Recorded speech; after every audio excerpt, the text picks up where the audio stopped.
O vento frio de julho em Gramado balançava as hortênsias do jardim da minha casa, ou pelo menos da que eu considerava minha casa até 2 semanas atrás. Agora parada na calçada em frente ao número 847 da Rua das Acácias, observando a placa de vendido plantada no gramado que eu havia cuidado durante 15 anos, senti o familiar aperto no peito que vinha me acompanhando desde que descobri a traição dos meus pais.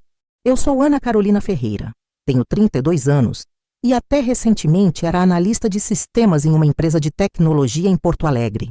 Trabalhava remotamente desde a pandemia, o que me permitiu morar na Serra Gaúcha, mantendo o meu emprego na capital. A casa colonial de 2 andares, com vista para o Vale do Quilombo, havia sido minha residência desde os 17 anos, quando meus pais decidiram se mudar para Gramado, para administrar a pousada da família. Na época, papai disse que era temporário. Ana, você fica cuidando da casa enquanto nós organizamos os negócios aqui. Quando tudo estiver estabilizado, vendemos essa casa e compramos algo maior para toda a Aspira família. 15 anos depois, eu ainda estava esperando por essa estabilização. A casa havia pertencido ao meu avô paterno, seu Antônio Ferreira, um imigrante italiano que construiu o imóvel pedra por pedra na década de 1960. Quando ele morreu, deixou a propriedade para meu pai, Roberto, com a condição de que fosse mantida na família. Roberto sempre foi um homem sonhador demais para ser prático.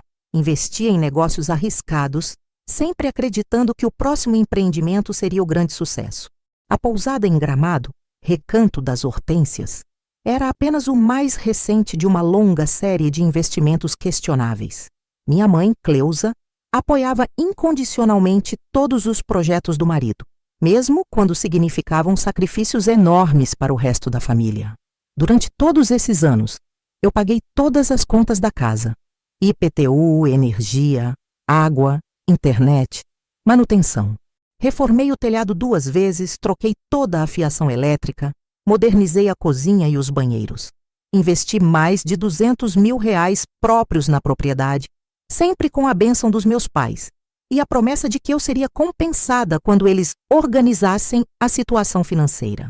Meu irmão mais velho, Bruno, mudou-se para São Paulo há 10 anos e raramente visitava a família. Ele sempre foi o filho problema, viciado em jogos, cheio de dívidas, vivendo de favor em apartamentos de amigos. Mesmo assim, meus pais nunca desistiram dele, sempre enviando dinheiro e fazendo sacrifícios para ajudar Bruno a se encontrar. A descoberta aconteceu de forma brutal e inesperada. Eu estava trabalhando no meu home office, instalado no 2º andar da casa, quando ouvi vozes estranhas no jardim. Olhando pela janela, vi um casal jovem medindo o terreno com uma fita métrica, acompanhados por uma mulher de tailleur, que claramente era uma corretora de imóveis. Desci correndo as escadas e saí pela porta da frente, completamente confusa. Desculpem, vocês estão perdidos? Perguntei educadamente. A corretora me olhou com expressão surpresa. Você é parente dos proprietários? Eu sou Márcia, da imobiliária Gramado Premium. Estamos fazendo a vistoria final da propriedade antes da escritura. Meu mundo desabou naquele instante. Escritura? Que escritura? O casal jovem, ele vestindo um blazer azul marinho, ela com um vestido floral delicado, trocaram olhares constrangidos. A senhora não sabia que a casa foi vendida? Perguntou o rapaz com gentileza. Não, eu não sabia. Liguei imediatamente para meu pai, com as mãos tremendo tanto que mal conseguia discar o número. Ele atendeu na 3ª chamada, com aquela voz cansada que usava sempre que sabia que estava prestes a decepcionar alguém. Oi, filha. Pai, tem gente aqui dizendo que a casa foi vendida. Isso é verdade? Silêncio longo, muito longo. Ana, precisamos conversar. Responda à pergunta. A casa foi vendida? Sim, foi. Eu desabei no chão da varanda, ainda segurando o celular. Vagamente, ouvi a corretora explicando ao casal que havia uma situação familiar e que eles deveriam voltar mais tarde. Como vocês puderam fazer isso comigo? Sussurrei no telefone. Ana, a pousada está passando por dificuldades.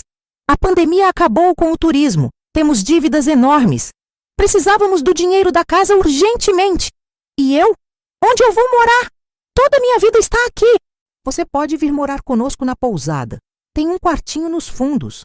Um quartinho nos fundos. Depois de 15 anos cuidando da propriedade da família, investindo meus próprios recursos, pagando todas as contas, eu estava sendo oferecida um quartinho nos fundos como consolação. E Bruno, ele sabe disso? Outra pausa constrangedora. Bruno precisava de ajuda. Ele tem dívidas sérias em São Paulo. Precisávamos liquidar essas dívidas antes que ele se metesse em problemas maiores. Então era isso. Meus pais haviam vendido a casa da família para pagar as dívidas de jogo do meu irmão viciado. Eu, que havia sido a filha responsável, que cuidei da propriedade e contribuí financeiramente durante 15 anos, estava sendo sacrificada pelo filho problemático que nunca assumiu nenhuma responsabilidade. Vocês têm até o final da semana para tirar minhas coisas da casa, disse meu pai com uma frieza que me partiu o coração. Os novos proprietários querem tomar posse rapidamente. Desliguei o telefone e fiquei sentada na varanda por horas, observando a vista do vale que sempre considerei minha. Aquela paisagem havia sido minha companheira durante anos de trabalho remoto, minha inspiração quando a vida ficava difícil, meu refúgio quando o mundo parecia caótico demais. Naquela noite, sozinha na casa que em 5 dias deixaria de ser minha, eu tomei uma decisão que mudaria tudo. Se meus pais achavam que podiam me descartar como uma peça inconveniente no jogo deles, eles estavam muito enganados. Eu não sabia ainda exatamente como, mas sabia que não aceitaria aquela humilhação passivamente. A vingança seria doce e seria absolutamente devastadora. Na manhã seguinte, acordei com uma determinação que não sentia há anos. Liguei para minha chefe, Patrícia, e pedi uma semana de férias de emergência. Expliquei brevemente a situação e ela, sendo uma mulher prática e compreensiva, autorizou imediatamente. Ana, você é uma das nossas melhores funcionárias. Se precisar de mais tempo ou ajuda com alguma coisa, me avise, disse ela com sinceridade que me emocionou. Meu primeiro destino foi o cartório de registro de imóveis de Gramado. Precisava entender exatamente o que havia acontecido legalmente e quais eram meus direitos. A funcionária, uma senhora de óculos grossos chamada Dona Ivone, foi extremamente prestativa. Vou verificar toda a documentação da propriedade 847 da Rua das Acácias, disse ela, digitando no sistema com dedos ágeis. Aqui está. A escritura foi transferida anteontem para Marcelo e Júlia Santos. Valor da transação, R$800 mil. R$800 mil. Eu fiz uma conta rápida. Descontando a comissão da imobiliária e os impostos, meus pais haviam embolsado cerca de R$750 mil. Dinheiro suficiente para salvar a pousada e ainda pagar todas as dívidas do Bruno. Dona Ivone, eu gostaria de saber se existem outras propriedades disponíveis nesta mesma rua, terrenos vazios ou casas à venda. Ela me olhou com curiosidade, mas consultou o sistema sem fazer perguntas. Tem sim, querida. O terreno 849, bem ao lado da sua antiga casa, está à venda há 6 meses. É um lote grande, 1.200 metros quadrados. O proprietário está pedindo R$400 mil. Meu coração acelou. O terreno ao lado, exatamente ao lado da casa onde eu havia vivido por 15 anos, onde meus pais achavam que podiam me descartar impunemente. Eu gostaria de falar com o proprietário.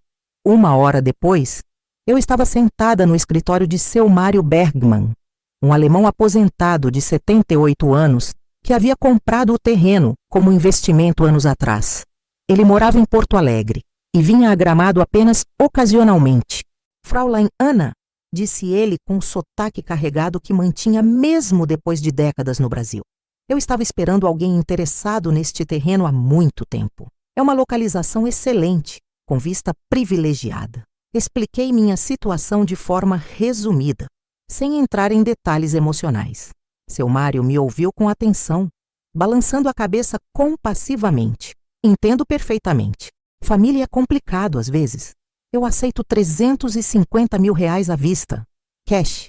Eu havia economizado R$400 mil ao longo dos anos, fruto do meu trabalho estável e da vida simples que levava em Gramado. Sempre sonhei em usar esse dinheiro para comprar minha própria casa, mas nunca imaginei que seria necessário por motivos tão dolorosos. Fechado, disse imediatamente. Mas eu tenho uma condição. Seu Mário arqueou as sobrancelhas grisalhas. Eu quero iniciar a construção imediatamente. Esta semana, é possível? Ele riu com gosto. Fraulein, você é decidida como minha falecida esposa. Eu gosto disso. Sim, é possível. Eu conheço empreiteiros excelentes aqui na região. Saí do escritório de seu Mário com o contrato assinado e o número de telefone de Construções Bergman, uma empresa familiar que ele recomendou pessoalmente. Liguei imediatamente para Rodrigo Bergman, neto de seu Mário e engenheiro civil. Oi, Rodrigo, meu nome é Ana Carolina. Seu avô me passou seu contato. Eu preciso construir uma casa urgentemente. Urgentemente como? Ele perguntou com o tom profissional de quem está acostumado com clientes exigentes. Eu quero começar segunda-feira. Você pode me encontrar hoje à tarde para discutirmos o projeto? Houve uma pausa. Senhora, construir uma casa não é como comprar um carro. Precisamos de projetos, licenças, materiais. Rodrigo, eu tenho dinheiro para pagar à vista. Eu tenho pressa justificada. E eu prometo que será o trabalho mais bem pago que sua empresa já fez. Às 3 da tarde, Rodrigo estava no terreno comigo, caminhando pelos 1.200 metros quadrados que agora eram meus. Ele era um homem de cerca de 35 anos, alto, bronzeado pelo sol do trabalho ao ar livre, com olhos verdes inteligentes que avaliavam cada detalhe do terreno. Ana, vou ser direto com você, disse ele depois de medir e analisar a topografia. Para fazer algo decente em tempo recorde, vamos precisar trabalhar com estrutura pré-moldada. Não vai ser barato. Quanto? Para uma casa de 200 metros quadrados, 2 andares, acabamento padrão alto, trabalhando 2 turnos 6 dias por semana. R$ 500 mil. Pronta em 2 meses. Eu respirei fundo. Seria praticamente toda a minha economia, mas eu tinha certeza de que valia a pena. Mas eu tenho uma exigência específica sobre o posicionamento da casa, disse olhando diretamente para a propriedade ao lado, onde Marcelo e Júlia provavelmente estavam planejando sua nova vida na casa que sempre considerei minha. Que tipo de exigência? Apontei para as janelas do 2º andar da casa 847. Você vê aquelas janelas? Elas têm vista direta para o Vale do Quilombo. É uma vista espetacular. Sim, vejo. Realmente linda. Eu quero que minha casa seja posicionada exatamente para bloquear essa vista. Completamente. Rodrigo me olhou com expressão surpresa. Você quer bloquear a vista dos vizinhos? Não apenas bloquear. Eu quero que eles vejam um muro. Um muro alto, sem janelas, sem nada interessante. Apenas um muro cinza e sem graça. Ele coçou a cabeça, claramente tentando entender a lógica por trás do pedido. Rodrigo, esses vizinhos compraram uma casa pensando que teriam vista permanente para o vale. Eles pagaram caro por essa vista. Eu quero tirar isso deles? Um sorriso lento se formou no rosto dele. Ah, entendi. História de família. Algo assim. Bom, é perfeitamente legal. Seu terreno, suas regras. E, honestamente, vai ser um projeto interessante. Nunca construí uma casa especificamente para irritar vizinhos. Nós rimos juntos. E pela primeira vez em dias eu senti uma leveza genuína. Então temos um acordo? Rodrigo estendeu a mão. Temos um acordo. Segunda-feira de manhã, 7 horas, começamos a obra. Quando cheguei em casa, ainda minha casa por mais 4 dias, encontrei uma mensagem no celular. Era minha mãe. Ana, querida, seu pai me contou que vocês conversaram ontem. Eu sei que você está chateada, mas você precisa entender que não tivemos escolha. Liga para mim quando puder. Não liguei de volta. Em vez disso, sentei na varanda e observei o pôr do sol sobre o vale, saboreando aquela vista pela última vez. Em 2 meses, meus queridos vizinhos não veriam mais nada além de concreto. Segunda-feira, 7 horas da manhã em ponto, o barulho ensurdecedor de tratores e caminhões ecoou pela Rua das Acácias. Eu estava terminando de embalar minhas últimas coisas quando ouvi as primeiras buzinadas e o ronco dos motores diesel. Corri até a janela do 2º andar e vi uma cena que me encheu de satisfação. 3 caminhões carregados de material de construção, uma retroescavadeira e Rodrigo coordenando uma equipe de 8 operários uniformizados.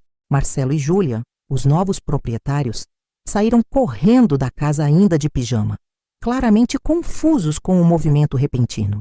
Desci rapidamente e caminhei até o terreno ao lado, onde Rodrigo me aguardava com um capacete amarelo nas mãos. Bom dia, dona da obra, ele disse com um sorriso maroto. Pronta para começar a vingança arquitetônica? Mais do que pronta, respondi colocando o capacete. Marcelo se aproximou hesitantemente, com Júlia logo atrás. Ambos pareciam jovens demais para possuir uma propriedade tão cara. Provavelmente tinham ajuda familiar ou haviam herdado dinheiro. Com licença, disse Marcelo educadamente. Vocês vão construir aqui? Nós compramos a casa ao lado semana passada e não fomos avisados de nenhuma obra na vizinhança. Rodrigo me olhou, deixando claro que a resposta cabia a mim. Olá, Marcelo e Júlia, disse com cordialidade forçada. Meu nome é Ana Carolina, eu sou a proprietária deste terreno. Sim, vamos construir uma residência aqui. Júlia, uma morena delicada com olhos grandes e expressivos, sorriu aliviada. Que bom, nós ficamos preocupados que fosse um prédio ou alguma coisa comercial que prejudicasse a tranquilidade do bairro. Eu sorri de volta, mas havia algo gelado na minha expressão que fez Marcelo me estudar mais atentamente. Vocês compraram a casa pelos Ferreira, certo? Perguntei casualmente. Sim, casal muito simpático. O senhor? Roberto nos contou que a propriedade estava na família há décadas. Uma pena que tiveram que vender por motivos financeiros. A ironia me atingiu como um soco. Meus pais haviam pintado uma imagem de vítimas das circunstâncias, ocultando completamente o fato de que estavam expulsando a própria filha da casa, que ela cuidara por 15 anos. Motivos financeiros, repeti devagar. Interessante. Roberto mencionou algo sobre a filha que morava lá? Marcelo e Júlia se entreolharam. Ele disse que a filha tinha se mudado para Porto Alegre por motivos de trabalho, respondeu Júlia. Por que pergunta? Respirei fundo, sentindo uma mistura de raiva e determinação crescer no meu peito. Porque eu sou essa filha. E eu não me mudei para Porto Alegre por motivos de trabalho. Eu fui expulsa da minha própria casa sem aviso prévio, para que meus pais pudessem pagar as dívidas de jogo do meu irmão viciado. O silêncio que se seguiu foi tão denso que até os operários pararam momentaneamente o trabalho. Júlia levou a mão à boca, claramente chocada. Ana, nós não sabíamos. Se soubéssemos... Não se preocupem, interrompi com um sorriso que não chegava aos olhos. Vocês compraram a propriedade legalmente. A casa é de vocês, mas este terreno aqui é meu. E eu vou construir exatamente o que quero construir. Marcelo franziu a testa, começando a perceber que havia algo mais por trás da conversa. Que tipo de construção vocês estão planejando? Rodrigo desdobrou as plantas sobre o capô de sua caminhonete.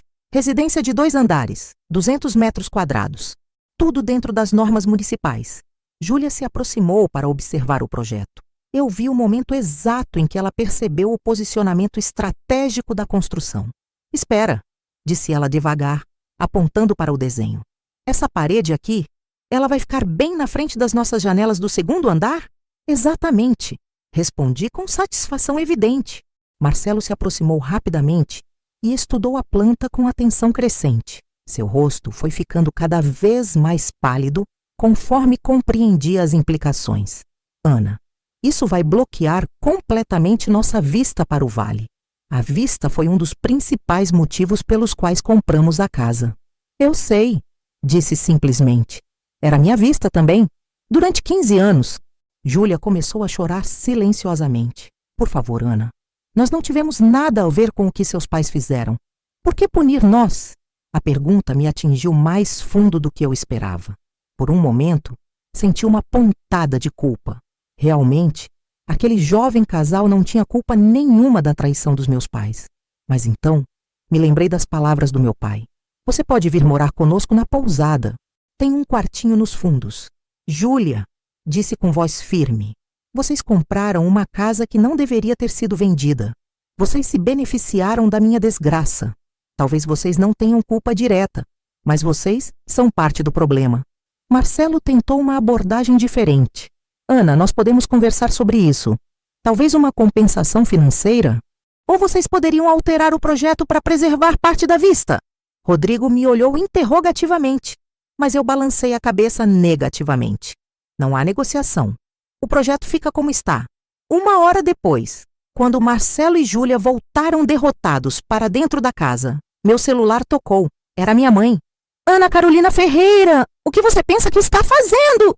Aparentemente, Marcelo havia conseguido o número dos meus pais e ligado imediatamente para reclamar. Oi, mãe. Estou construindo minha nova casa. Você está fazendo isso por vingança. Você vai arruinar a vida de um casal inocente só porque está brava conosco. Mãe, vocês arruinaram minha vida sem piscar um olho. Vocês me tiraram de casa sem aviso para pagar as dívidas do Bruno. Agora é minha vez de tomar decisões que beneficiam apenas a mim. Ana, seja razoável. Nós podemos conversar. Você pode vir morar conosco na pousada, no quartinho dos fundos? Interrompi com sarcasmo. Não, obrigada. Eu vou morar na minha casa nova, construída no meu terreno, paga com o meu dinheiro que eu ganhei com o meu trabalho.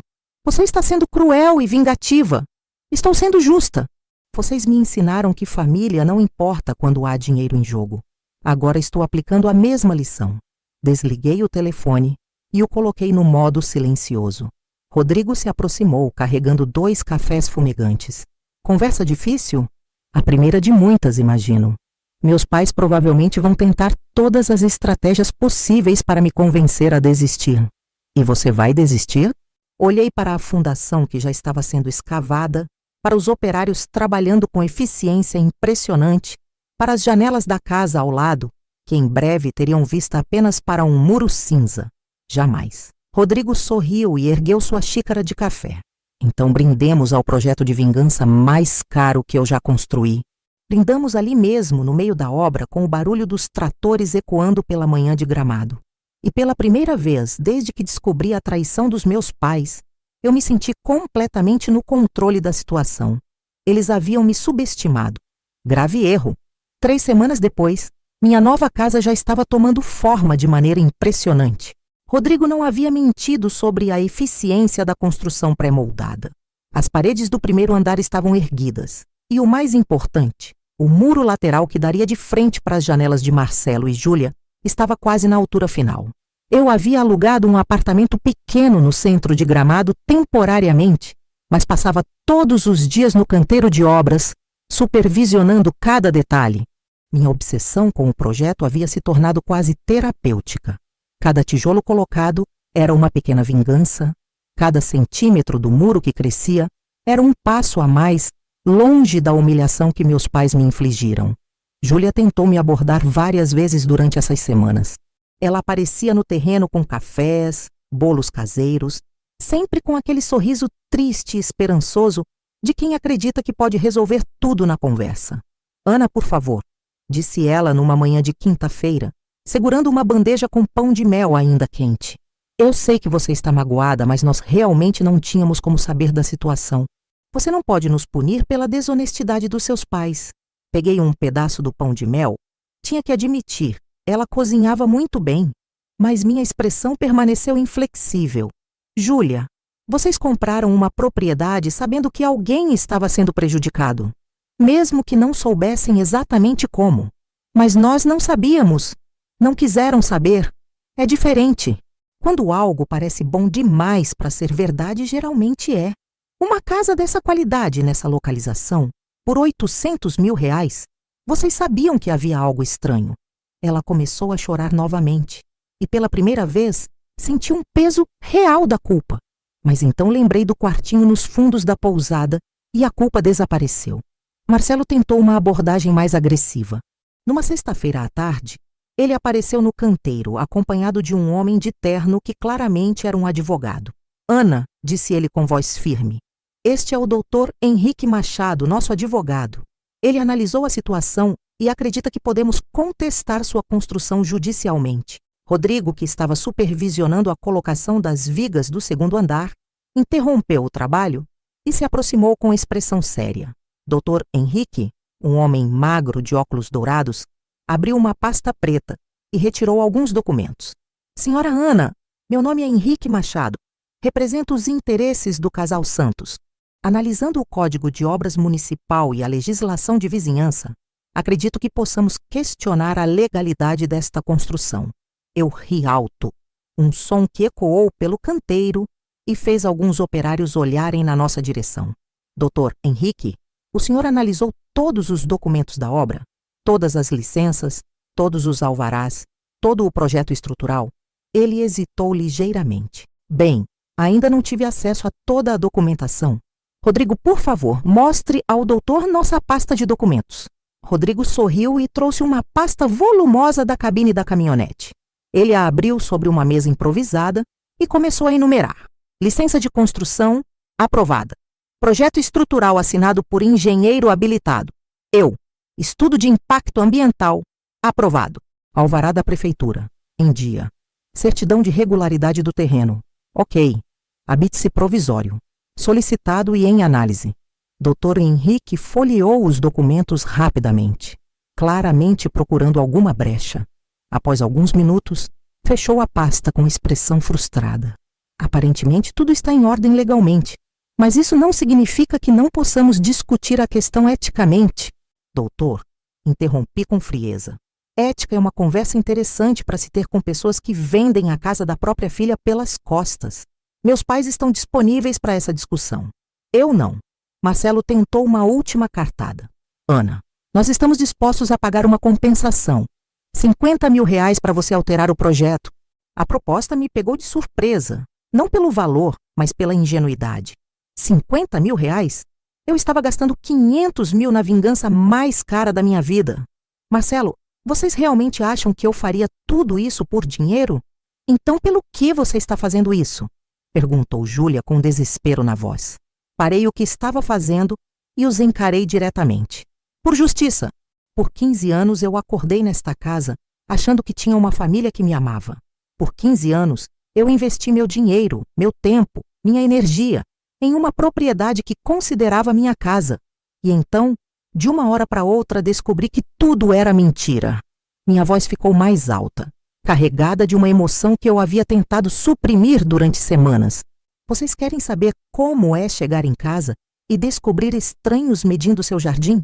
Querem saber como é ligar para seu pai e ouvir que sua casa foi vendida para pagar as dívidas do irmão viciado? Querem saber como é ser oferecido um quartinho nos fundos depois de uma vida inteira de dedicação?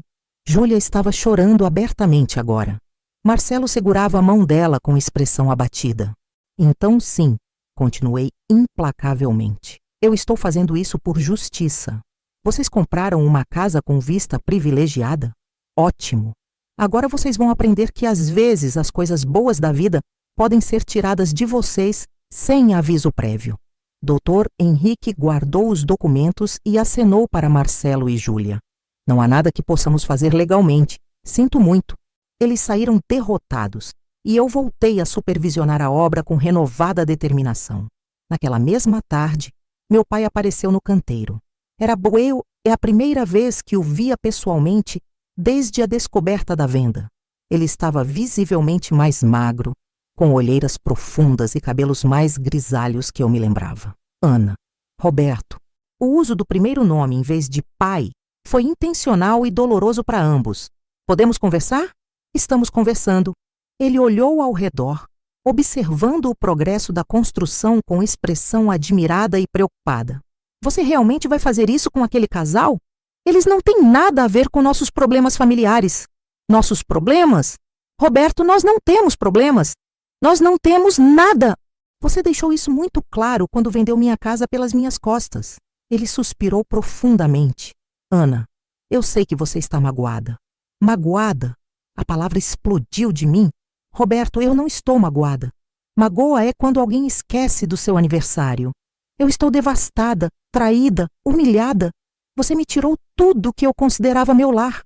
A pousada estava indo à falência. As dívidas do Bruno? Dane-se o Bruno! Gritei tão alto que todos os operários pararam o trabalho. Dane-se a pousada! Dane-se tudo isso! Por que eu tenho que pagar pelos erros dele? Por que eu tenho que ser sacrificada sempre que ele se mete em problemas? Roberto tentou se aproximar, mas eu recuei. Você escolheu ele. Depois de 15 anos me vendo cuidar da propriedade, pagar as contas, ser a filha responsável, você escolheu ele. Então agora viva com a consequência dessa escolha. Ana, você é minha filha. Não! Berrei com uma fúria que me surpreendeu. Filhas não são expulsas de casa para pagar dívidas dos irmãos. Filhas não descobrem que perderam o lar através de estranhos no jardim. Eu não sou sua filha. Eu sou apenas uma pessoa que você usou e descartou quando precisou. Roberto estava chorando agora, mas eu estava além da compaixão. Ana, por favor, não faça isso com aquele casal. Eles são inocentes. Eles compraram minha casa, estão vivendo na minha casa, desfrutando da minha vista. Não existe inocência absoluta nesta história. Ele ficou em silêncio por longos minutos, observando os operários voltarem ao trabalho. E se eu devolver o dinheiro? E se nós cancelarmos a venda? Eu ri amargamente. Com que dinheiro, Roberto?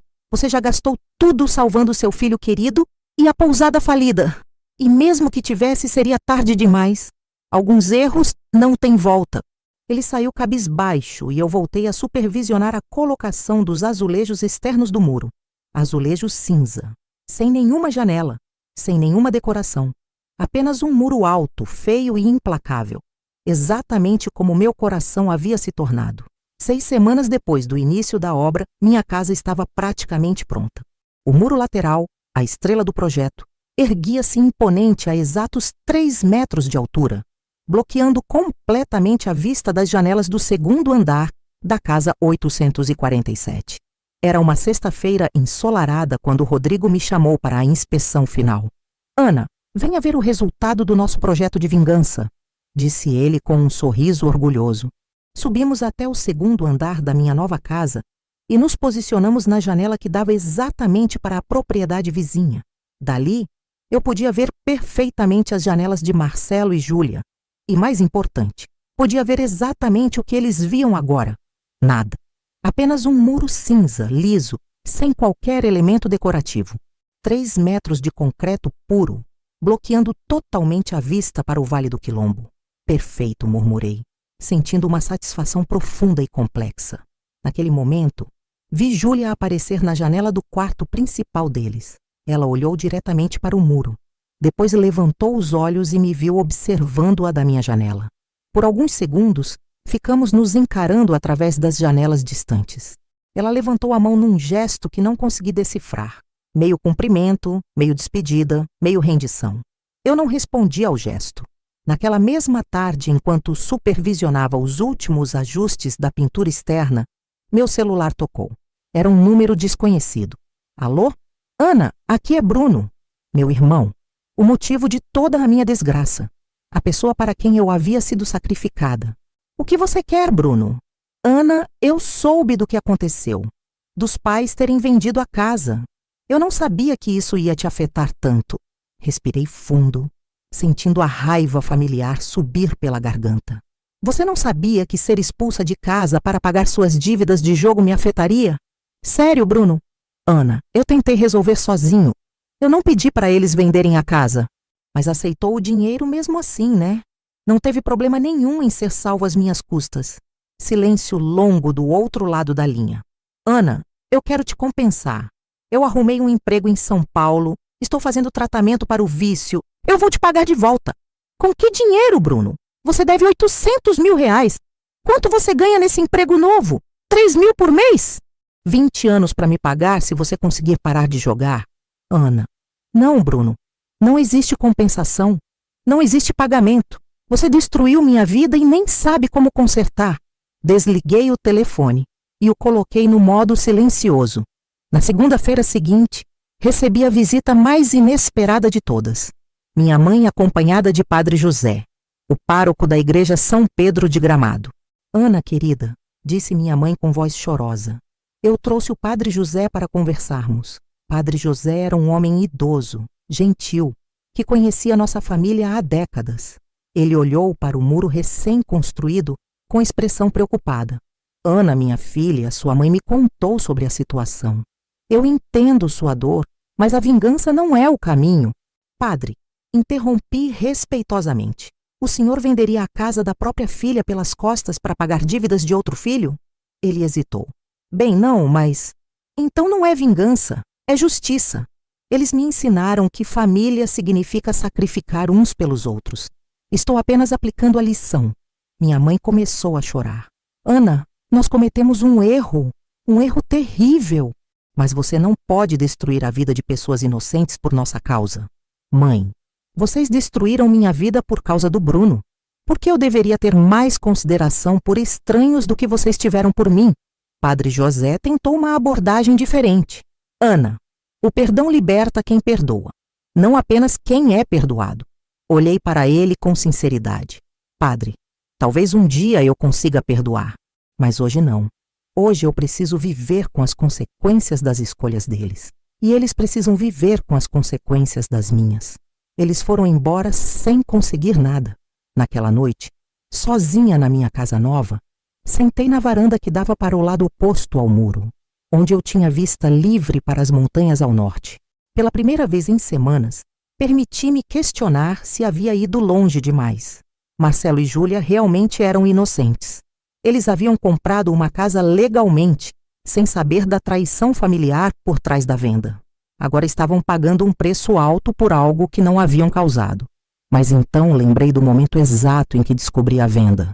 A sensação de betrayal absoluto. A oferta humilhante do quartinho nos fundos. Não.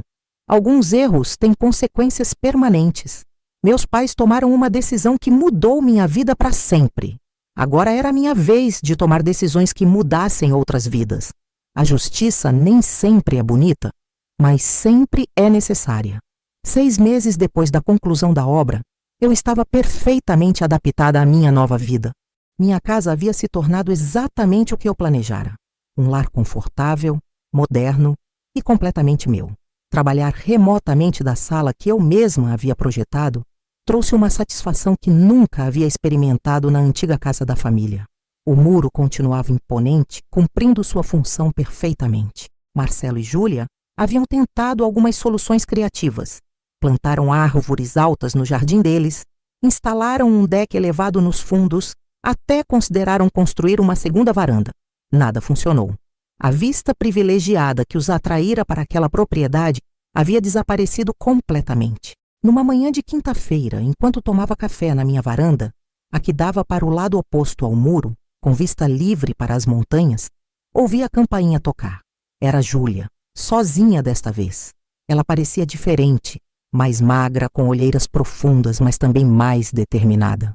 Ana, posso entrar? Preciso falar com você. Hesitei por um momento, mas minha curiosidade venceu. Indiquei a sala de estar. Ela sentou na borda do sofá, claramente nervosa. Ana, eu vim te contar que estamos vendendo a casa. A informação me pegou de surpresa.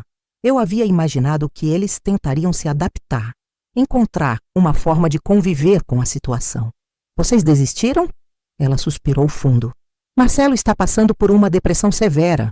Ele acordava todas as manhãs olhando para aquele muro e simplesmente desabava.